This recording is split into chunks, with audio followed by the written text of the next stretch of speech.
শাহী এলান নবাবে মুনসিরুল মুলক শাহ আব্দুল্লাহ আল কাফি হাজির। ওই চেয়ে দেখুন বাংলার ভাগ্যাকাশে আজ দুর্যোগের ঘনঘটা, তার শ্যামল প্রান্তরে আজ রক্তের আলপনা।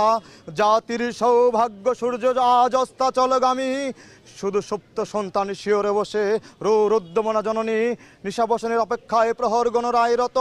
কে তাকে আশা দেবে, কে তাকে ভরসা দিবে, কে শোনাবে আশার বাণী?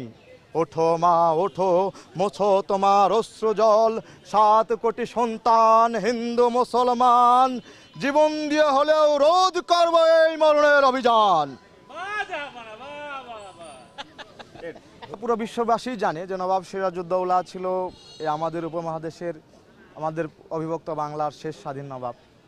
তিনি যখন পলাশীর প্রান্তরে পরাজিত এবং নিহত হন, তারপর থেকে বাংলাদেশের স্বাধীনতা আমাদের হাতছাড়া হয়ে যায়। আমরা পরাধীন জাতি হিসাবে প্রায় 200 বছর ইংরেজ ব্রিটিশ বেনিয়াদের রাজত্বের মধ্যে ছিলাম। তো তখন আমাদের উপর যে জুলুম অত্যাচার নির্যাতন, সেই ইতিহাস সবার কাছে জানা, এটা নতুন করে আসলে বলার কিছু নেই।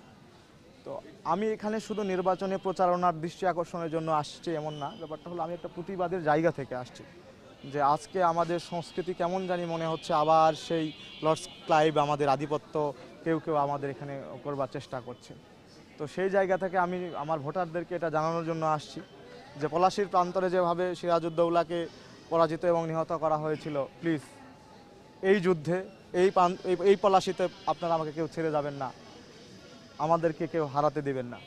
তো সেই জায়গা থেকে আমি চেষ্টা করছি যে প্রতিবাদ করে, মানে প্রতিবাদের অসঙ্গতি এবং সমাজের অসঙ্গতিটা তুলে ধরে আমাদের সংস্কৃতিতে ভবিষ্যতে কি হতে পারে, কি হতে যাচ্ছে, সেই জায়গাটা আমার ভোটারদের কাছে সচেতন করতে আসছি। আমি আশা রাখি আমার শিক্ষার্থী বন্ধু, ছোট ভাই, বড় ভাই, আমার সিনিয়র জুনিয়র যারা আছে, তারা আর নতুন কোনো পলাশীর বিপর্যয় হতে দেবে না রাজশাহী বিশ্ববিদ্যালয়ে।